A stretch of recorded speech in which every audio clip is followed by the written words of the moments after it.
Hey, this is TK Irish at Camp Kennerk Podcast. It's Wednesday and we have something going on. I want to share something with you that just currently happened. Um, my brother Dan, great guy, lives in California. He's got a very beautiful home. He received a letter, FedEx, as a matter of fact. And so he opens it up and pulls out the letter and it reads, Dear Dan, on behalf of the National Philanthropic Foundation, we want to thank you for all the great work you've done in helping nonprofits and other organizations and helping them improve their ability to reach out to the people they want to reach. So, on that said, sir, we have decided that we're going to send you a pair of St. Bernard puppies as a thank you gift. So much pleasure in meeting you and getting this taken care of. We really appreciate all the support. If you have any questions or comments, please feel free to contact us. Sincerely, you're a fool. So he reads this and he's going, St. Bernard puppies. What in the world? Who is this philanthropic foundation? So he's scratching his head and first of all, he lives outside San Jose in rural, I mean, not in a rural area. He has no room for one St. Bernard, much less two St. Bernard puppies. So he's scratching his head and he's thinking and he's realizing that, he's got to talk to these people because just as a matter of fact, he has two kids that are 5 and 7, and they've been begging for a puppy. They've been begging for a puppy. So he has to nip this thing in the bud as soon as possible. So there's a toll-free number. He calls the number. It's answered by a young lady, and Dan says, "This is Dan Kennerk." Before he could say anything else, she goes, "Oh my gosh, Mr. Kennerk, thank you. Thank you so much for all the work you've done. We have been talking about you here at the foundation for quite a while, and we're just really glad that you're able to do what you do, and that's such an honor to talk to you." He says, "Well, thank you so much." He says, "I got your letter, and I think it's very, very kind, but I got to talk to you about these puppies." He says, "I can't accept these because, first of all, I don't have room for them in my home. And I just wanted to let you know that you can go ahead and give those to some other family or group of people who really appreciate it more." She goes, "Oh, hold on, Mr. Kennerk, let me see where they are." Comes back, "Oh, Mr. Kennerk, they're out for delivery today." He goes, "What?" Yeah, let me check the delivery time." He says, "Oh yeah, it's going to be about 3:15 your time out there on the West Coast. So about 5 hours. 5 hours you'll have your puppies. By the way, sir, it's got dog food, it's got the bowls, it's got the leashes, it's everything that you'll ever need for these dogs." He says, "It doesn't work that way." He says, "It really doesn't. I got these two little kids. They've been wanting dogs. If they come home from school and they see these dogs, it's just going to be chaos. It's just chaos." And she goes, "Well, Mr. Kennerk, you're a smart man. I'm sure you could figure all this out." And he's getting frustrated and he's trying to keep his cool. And he says, "Well, now this letter you sent me is signed by you're a fool. And is he available today?" "Well, yes, he is." "One moment." Voice picks up the phone and says, "Dan, this is your brother Steve the Mountain Man, and it's April Fools." So everyone had a good laugh. Dan's heart rate went down, and it's a story that we love to tell at this time of year at the Camp Kennerk podcast. So April Fools is here. This is April 1st. So Doug, the neighbor, what do you think about receiving letters from anonymous organizations? TK, it's so good to see you. A lot is happening here and on April 1st, and that's a beautiful, beautiful story. And I know Mountain Man Steve, that is the type of thing that he's going to do. That is very, very funny. Now, I love your stories. You're always good at them, and it's a beautiful, beautiful time of the year. April 1st, yes, April Fools. I was told by my dad that April Fools only lasted till noon because we were putting sugar in the salt shaker and doing all sorts of stuff. We never got around to putting peanut butter in his army boots because that would have been too disastrous. That sort of stuff. But he would always tell us that there was no school on a particular day, and then we'd have to say, oh, really, really, really? No, April Fool's Day, that sort of stuff. Yeah, it's a very interesting holiday. I'm not sure who invented it or where it came around. I just assume everybody's happy for spring. To act foolish, little sunshine, that sort of stuff. But here in awesome Austin, Texas, we've got rain right now. What do you got up there in Dallas? It's raining as well. It's we've had rain for the last day or two. It's supposed to have some more, but Easter Sunday is supposed to be a nice sunny day. So the bunny rabbits, the Easter eggs hunt will go on, and Right. every child from the age of 15 to 0 will have a stomach ache before it's all over with. April Fools. Now, this is our 74th podcast, and I'm very happy that we are doing this. And you and I were reviewing the numbers for the first quarter of January, February, and March, and we surpassed last quarter, and we're up 10%. I can't believe that. Numbers don't lie. It's all our great followers out in the galaxy, and they're sharing our information with everyone. And so it's quite a compliment that we've been reaching these numbers with the group we have. And absolutely true. Now, to toot my own horn, I had to move from the original Possum Trot Studios to a new Possum Trot Studios because the landlord is selling the property. So I had to move. And I think we have a picture of the last podcast that we had there at the old place. The computer was sitting on a lawn chair or a ladder at the time. And then we have a picture of the living room of the new Possum Trot Studios with all the junk that you have, or I have, that's piled there. So those two pictures have been sent to you. And one thing that I have learned by moving is that I have too much junk and too much dust on the junk. So there you go. So, but Junk begets junk. junk begets junk. And George Carlin had the great bit that I'll always remember concerning stuff, your stuff, my stuff, and your stuff. This is a family friendly show. That's right. If That's you right. are of a certain age, my stuff, but it's your Stuff. stuff. Yes. So we are into the new Possum Trot Studios, and we're very, very happy. That's why the lighting is a little funky. We have certain things to do. We have over here in the corner, we got to put up the Doug the Neighbor sign. We've got to do something here concerning lighting in the hallways. We got all sorts of things to do.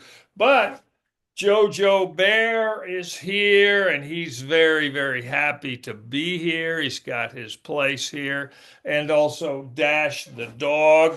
Dash the dog is here. He's very happy to be here too. And we've got Cowboy Otis in charge of security. He's a very scary guy. He's over there on the shelf. So we're slowly getting moved into the Possum Trot Studios.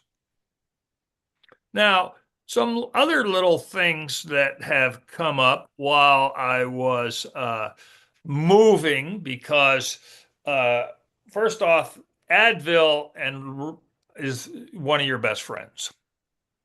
Of course. So when you're moving, I mean, twisting and turning and, saying, I could do this. This is no problem. Then next morning you're walking around going, gosh, why is my arm sore? Gosh, why is my leg sore? Back sore. Well, What? what it boils down to, Douglas, they don't make us Greek gods like they used to. It's just simple as that. It's once again another conspiracy. Another conspiracy, and I am very, very appreciative of Andrew and John, my neighbors, and Perry. Perry, who is the cooks things for us, makes things for us. Look what Yeah, Perry cooked. He yeah, was very kind to do some stuff, and so John and Andrew did yeoman's work. They're both young, strong, and they're cheap. I bought them hamburgers for and a cold one for the effort. So it was just fine and dandy to do that. But now I'm in the Possum Trot Studios again. Now, let's just move on to a couple of things during this time of moving out. I had a washer and dryer in the carport, in the covered carport, and the story is my dad was a Sears guy. He was a Sears guy, and he went to Sears because his great quote is Sears always sends people out to fix it, to that's fix it. right. They were And great for customer service. they were great for customer service, and their in-house products were Kenmore. That's Kenmore. right. Kenmore. So I had a washer and dryer that I bought 12 years ago, 12 and a half years ago when I first got here. And I have a video to show you of the washer and dryer that I purchased. And a very odd quirk about me, I like numbers. And so take a look at this video. TK, the Possum Trot Studios is moving, but an odd little fact. When I moved into this apartment on October 2nd, 2013, I purchased a washer and a dryer from Sears when they were open, a Kenmore washer and dryer, because my dad was a Sears guy because they come fix it.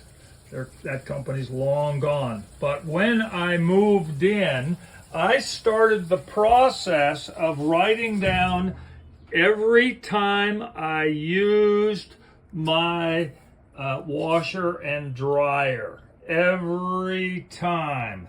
And I have the notes right here, and it goes on and on and on. So in a 12 and a half years, I used this washer and dryer roughly 900 times. 900 times. Now, the reason I called the washer dryer the wishy-washy is a great love story from Dolly Parton. She tells a story of how she met her husband, Carl Dean, at the wishy-washy on her first day in Nashville, Tennessee, the wishy-washy washer dryer laundromat. She met her husband, Carl Dean, there on the first day. So I always thought that was a beautiful, beautiful love story. And this is DTN's story of Kenmore. Had no problems with these washers and dryers. The washer and dryer,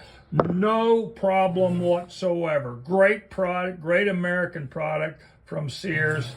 And here is the list of all of the times I have used these machines. And here it is. 900 times. I'm Doug the neighbor here in awesome Austin, Texas at the Wishy Washy. Now we move on to a new location. Take care. Bye-bye. You have a way to look at things that no one else has the opportunity to figure out yet.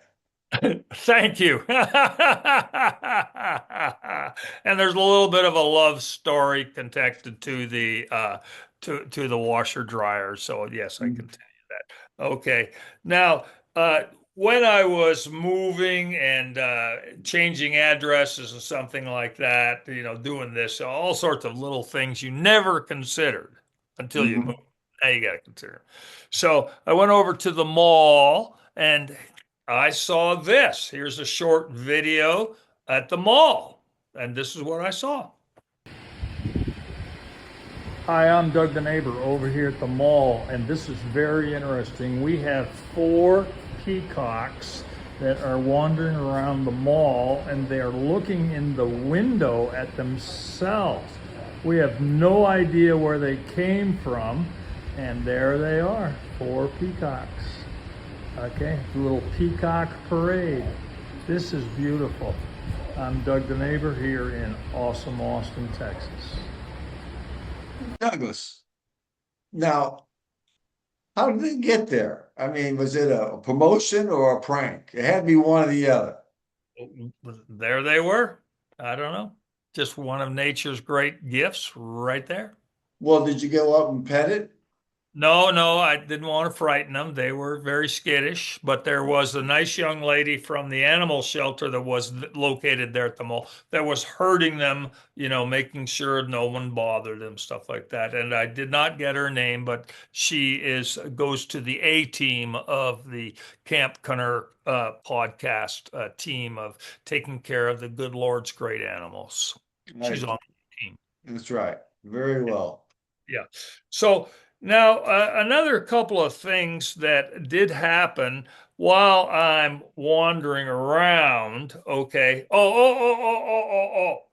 I did a podcast, a radio podcast, with a good buddy of mine from El Paso, Texas, named Bill Buffalo. He's now down in Houston, and he's a very, very funny guy, stand-up comedian guy. And he sent me a package once he found out that I was moving, and concerning his opinion of our podcast. He sent me a bag of dried prunes. Okay.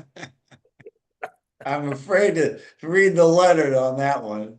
Yeah, it just said good fiber, prunes, dried prunes. His opinion of our podcast. Exactly. The byproduct of after eating the prunes. So thank you very, very much, Bill Buffalo in Houston, Texas. We have a funny audience in our galaxy. But he listens. Okay. Now, one more thing. For a couple of days, I did not have AC. Didn't really need it, but there was one day that was kind of hot. And I was kind of thinking. So, because you turn the electricity off at one place, and then they say they're going to turn the electricity on at another place. So there was that gap, that big gap there. Yes. And I said, okay, I'm going to have to think of some way to get AC. And this is how I did it. I went to my refrigerator, which was cooling because the electricity was not cooling because the electricity was turned off. And I pulled out a couple of these cool packs, you put on your forehead and that sort of stuff. All right. I got a Tupperware box like this. Mhm. Okay, a little Tupperware box. And then I ordered a solar powered, hang on a second, solar powered fan. All right, there's the solar power. And then it has a hookup for battery powered right there. And it's a fan. And what I did is I attached this to the rim of the Tupperware, and then you turn the fan on. Hang on a second. Can you hear that noise? Okay, and then go like, hang on just a second. Let me adjust it so you can see it, and then you hit a little louder and a little louder. And you see what it's doing is it's blowing on the cool packs, the one there and one there. And yes, that is cool air that's coming up. So now, the reason I've got this particular brand of fan with the solar panel is because the solar panel works best in ambient light. All right, now this is turned towards the window here, and it's cloudy right now. And right now, it is putting out some really good cool air, just like this. Well, Okay. Douglas, I tell you what, for a man who needs to figure things out, you've done a great job on this one because, especially here in Texas, in about 8 weeks, it's going to be an absolute necessity to have some sort of cooling system around you. Absolutely true. And the thing is, now that the AC is on at the new Possum Trot Studios, I have a continuous supply of these cool packs. Each of these cool packs lasts about 3 hours. And you see, it doesn't produce any water because they're in the packs. And I have about 4 sets of these I've collected over the years. So just slide them on in there and I can feel it. Nice, cool. Well, And then, of course, what you do is your house is enclosed.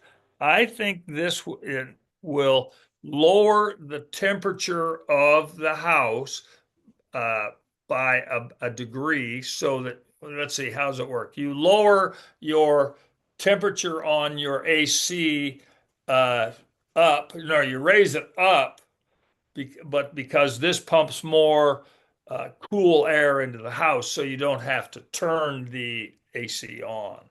yes, Something, yes. yeah. So Very, very clever idea. yes, so that is what I put together was Dash the dog. He's very interested. Well, I'm sure the Dash the dog really appreciated that nice cool breeze coming his way. Yes, and Jojo Bear thinks I'm crazy, but that's okay. Well, tell him to get in line. Okay, now I've got some super secret information for you, TK. Okay, what is it? Okay, shopping, you eat up all of the good food at your old place because you're running low, and then you start bringing stuff over to the new place. Isn't that not true? You know, Yeah. Mhm. okay. So I'm at the HEB. All right, now don't tell anybody. Okay. No, on the Galaxy, keep it to yourself. Okay, so I'm at the HEB and I'm walking down the water aisle looking for a little Perrier, a little this, a little Texarkana water, a little this, a little that. And I come to this big empty section for Topo Chico. I yes. Yes. Topo, okay. From Ab, Mexico. is that where it's from? I guess so, Yeah. yeah. Topo Chico, Topo Chico. Absolutely empty. There was one 6 pack of mango left. One Mm. 6 pack of, what is it, tropical mango left. Okay. So I said, well, I'll take it. All right. So I get home, and when I got home, I got a text from AP, and AP says, "Are you got any Topo Chico over at your HEB?" And I said, "Well, matter of fact, the shelf is empty, and I got the last Topo Chico." And she said that there was none at her HEB. That's right. Okay, there's a run, there's a shortage. Don't tell anybody. So get to the HEB and get yourself some. There you go. There And you you can go. hold it onto it and you can make some money. There you Oh go. yeah. Yeah. That's a good idea. Yeah. I heard about the shortage. I haven't been to the store lately, so I hadn't seen their empty shelves yet. Yeah. So I don't know what's causing it. Once again, it's probably just another conspiracy. You Another know, conspiracy. Yeah. doggone it, it has to do with something that causes something else. Yeah. Oh, yeah. Oh, yeah. Had nothing with politics or tariffs or anything like that because it was there last week and it's Yeah, just slowly gone down. yeah. You know, Oh, hey, there were, we need to see, where this conspiracy started.